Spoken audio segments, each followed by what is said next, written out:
Hello everyone, welcome back to my channel, or welcome if you're new. In today's video, I'm going to be sharing the 10 resources, tools, systems that I use each day, each week, each month to keep my life organized. So if that is of interest to you, then please keep watching. Okay, so the first one is Google Calendar, and I do have to say it's kind of like the central hub.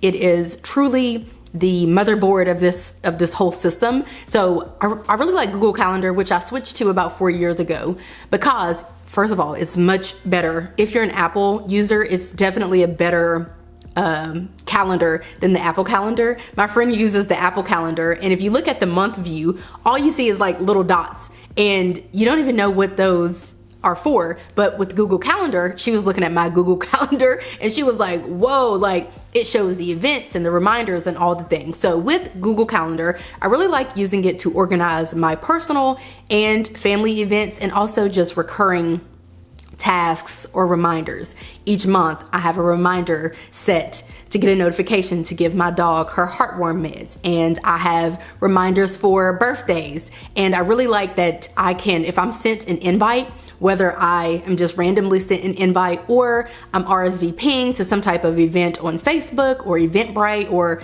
really anywhere on the World Wide Web, I can just, once RSVP'd, I can just literally add the event to my calendar with a click of like 2-3 buttons, and then I always know where I'm supposed to be. And so I really like just being able to add in recurring tasks and reminders and even events. It just keeps me super organized, and I don't think I could go a day without it, because at this point, after using it for like 4 years, I have all details of my life in there, and that's honestly why I don't skip a beat. I'm pretty much on top of things. I know when people's anniversaries are and when people's birthdays are and all of that stuff, thanks to Google Calendar. So I migrated to Google Calendar, like I said, maybe like 4 years ago. I don't know, the last 3 years have been like a blur. It could be even longer than that, but it is the motherboard and it keeps me super duper organized. I also like it because my husband has about 3 different calendars within Google, because you can have different calendars within the same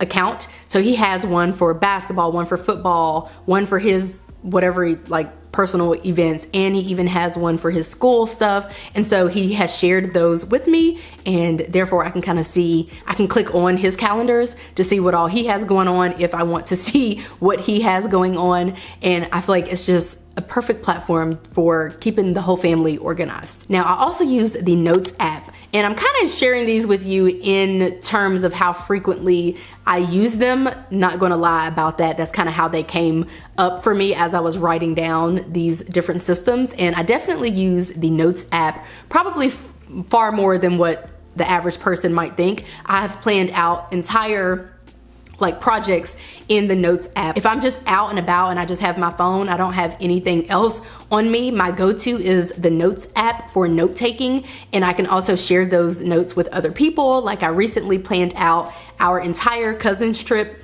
in the Notes app. I've planned out like projects for, recently I hosted a kind of like a bridal brunch for my friend who recently got married. I planned out all of that in there. So if I don't have anything on me and I just have my phone, it's 100% going to be my go-to. But it's really like just for brainstorming and getting started. I normally transfer that information elsewhere unless I need to share that information with other people, like for some of those group trips and group events that I have planned within the Notes app. And I've been using the Notes app for as long as it has existed. Truly, I don't know when it came out, but I've been an iPhone user for a very long time. And so I've been using the Notes app for a long time. And honestly, I probably have notes from like 10 years ago in here.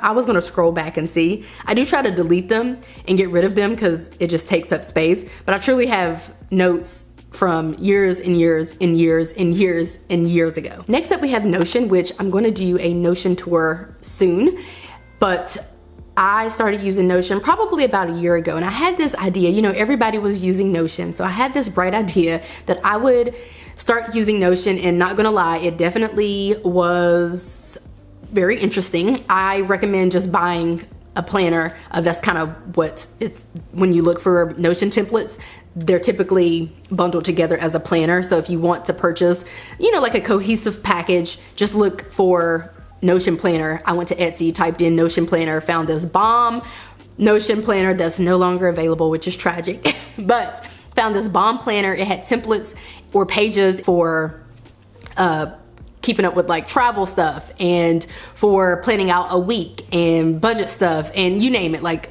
blogs, podcasts, media, books, all of that. Like, it's the one that I purchased is all encompassing, and I was able to just kind of delete the templates that I wasn't going to use, like the media one. I don't care anything about podcasts. I mean, listen to them, but only as they come up. I don't keep track of the podcasts or, you know, movies to watch, stuff like that. So I deleted all of those and kept the other templates that I felt would be applicable to my life. And so I now use Notion for long-term planning and also for keeping up with projects. So when we're talking about my goals for an entire year, those live in Notion. My 2023 goals live in Notion. My 2024 goals will live in Notion. I do meal planning in Notion. I have recipes saved inside of Notion. So Notion to me is a place where I can do further brainstorming than just the Notes app, but of course it's all personal to me and it's for keeping me on track for the long run. So I really love using Notion. I'm definitely like all in. I have learned how to work it now, so it's not as daunting, but I definitely recommend just buying some type of planner or some templates. There are free templates out there, but if you want like a super bomb cohesive planner or a Notion templates, then I recommend just buying one so it comes with everything that you need, assuming you purchase one that comes with everything that you need. Now, I also use GoodNotes, which can be a little confusing for people, but basically I take information from all of these different platforms that I've shared and even a couple of the ones that I'm going to share, and I put it in my GoodNotes app in my digital planner. So I don't use GoodNotes just for digital plannering. I also use it for digital planning. I also use it for taking notes. Like if I'm at work, I have a whole workbook, a whole work folder within my GoodNotes app, and I save different, like if I go to a training or something and I'm taking notes, I save all of that in my work folder because I'm taking notes. I use it for note taking. If I discover like a page on teachers pay teachers, or I don't know, Pinterest or something like that, and it's going to be maybe like a good resource or even a good activity to do with my students, I will save that in there. I do observations in different classrooms of my students, and so I save all of that information in there, which makes it really easy to just download it or export any of the documents as a PDF and share them or email them to myself so I can put them or upload them directly to the platform that I use for uploading my observation information and notes and data and stuff like that. So instead of carrying around a notebook, I basically use my GoodNotes app for that. In addition to keeping up with notes and that type of information, I obviously use it for digital planning. I have created a digital planner of my own, and that is what I use. And in my digital planner, I keep track of other types of events that maybe don't need to make it to, that aren't on my Google Calendar or within my Notion. Maybe it's work stuff that I have to do. It's basically, instead of having a physical planner or a physical notebook that some people may carry around, maybe one or the other or both, I use my GoodNotes app for that. That's pretty much the purpose that it serves. So for digital planning and for note taking. But I do want to say it's more like immediate note taking, immediate to-dos. I don't plan out my day or my week in Notion or in the Notes app or in Google Calendar, although I could. I prefer writing on my iPad. So that is what I use my GoodNotes app for. Next up, we have a physical planner, which shouldn't come as a surprise. I do use a paper planner, but what you probably won't know is that I really just use my paper planner for planning out my work life and my to-dos for work. I don't use a digital planner for work, and the main reason for that is because I don't have cell phone service or Wi-Fi at a lot of my different schools. I'm not carrying around my iPad, which costs hundreds of dollars, every single place that I go. I don't really just have it on my person like that. I will, if I'm going to a meeting for work, which I go to so many meetings per week, I will take my physical planner, just because if I do have some type of connectivity issues or my battery's dead or dying or whatever, I don't have to worry about losing all of my notes and information related to work. I can just have that physical planner. So I do use a physical / paper planner, but it is mainly for purposes of work. I have in the past used the physical planner for budgeting and other things, but for the most part, I just use a paper planner to keep up with my work and daily to-dos for work. Now, this next one, I don't want to use it, but honestly, I use it. This is the case for a lot of people who work in corporate America. My job uses Microsoft, so I have a Microsoft Outlook account, a Microsoft account, and so I use Outlook a whole ton. So if any teachers send me any invites, any work stuff is going to go on this calendar. So if teachers send me invites for meetings, or my supervisor sends me an invite for meetings, all of that is going to be in my Microsoft Outlook. I also don't really cross-reference it, so I just let that be its own system. I don't really need to reference work unless I'm at work, so I'm not pulling a bunch of the work stuff into my digital planner or anywhere else.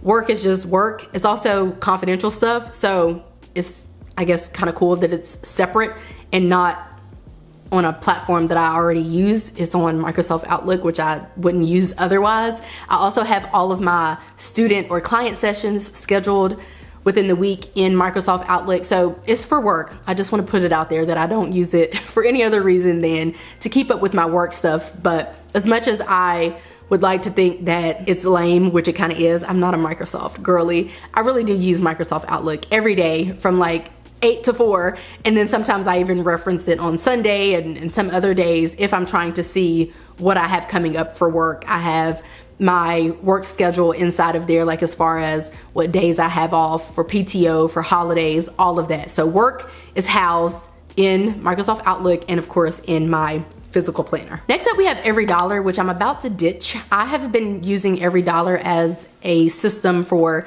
keeping up with our budget for years and years and years, but I am using it much less. To be honest, I only use it nowadays to pre-plan our budget. It is an amazing platform for pre-planning budgets. So you can plan out your budget, your monthly budget. I don't even want to know how far you can go. I know you can go at least a year. So I would have our budgets pre-planned in there. And I guess the best part about it is that because I use EveryDollar for so many years, I can reference previous, like let's say I'm planning out my budget for December of 2023. Well, because I have my December budget from 2022 in there, and 2021 and 2020 and 2019 and 2018 and 2017 probably, I'd say, is even in there. That's probably the year I started using it. I can reference those budgets. I don't really need to reference a budget from 5 years ago, but I can, just to kind of see what was going on, to see what expenses we had, what we might need to budget for. So I'm about to ditch it because I can do the exact same thing in Notion.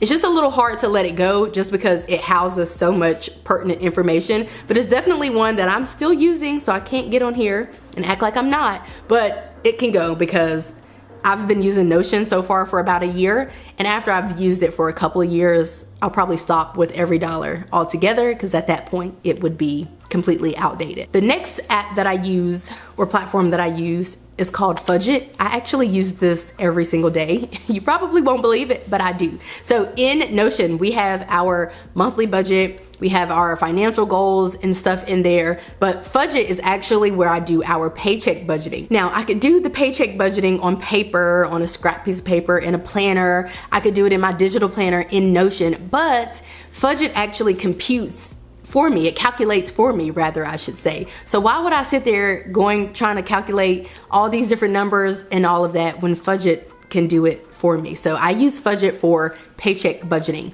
and keeping up with basically our daily transactions. So that's what I use Fudget for. I love it. I actually already have dedicated videos on how I use Google Calendar, still the same.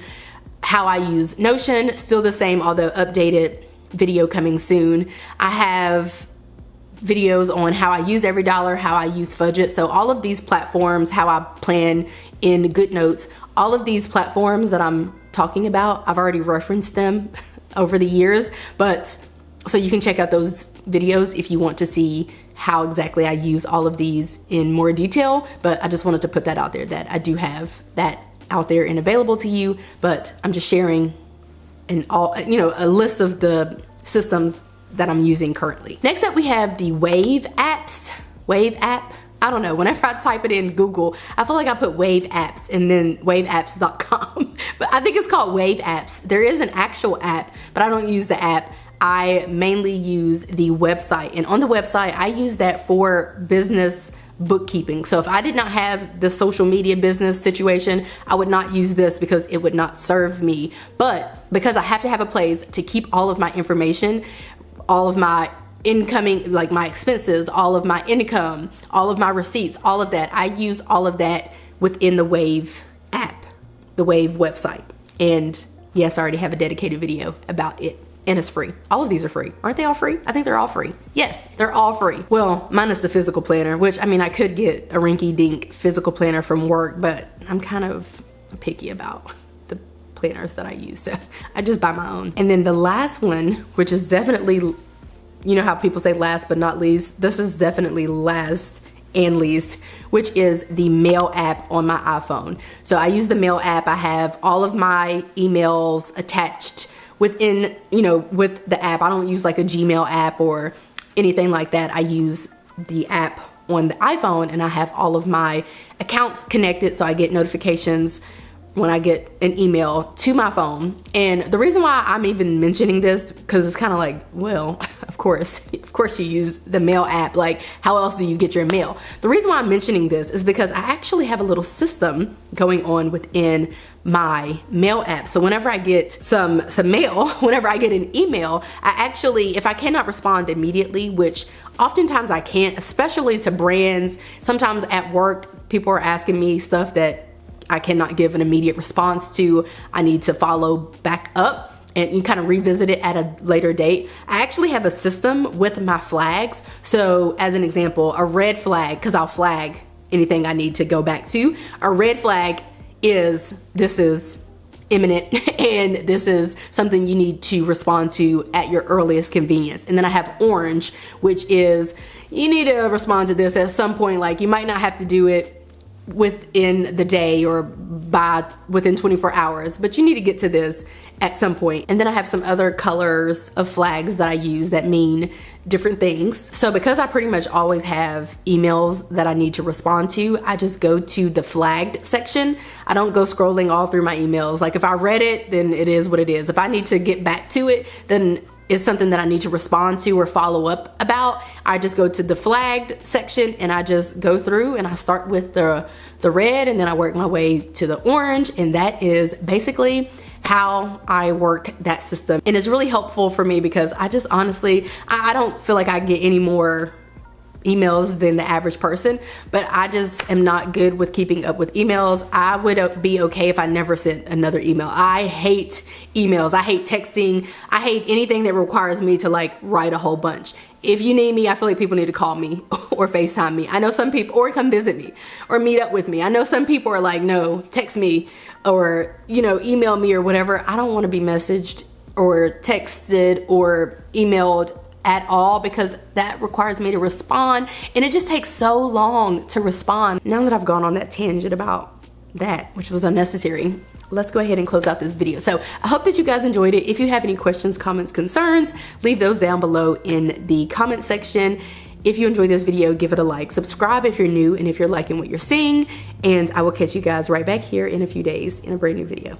Bye guys.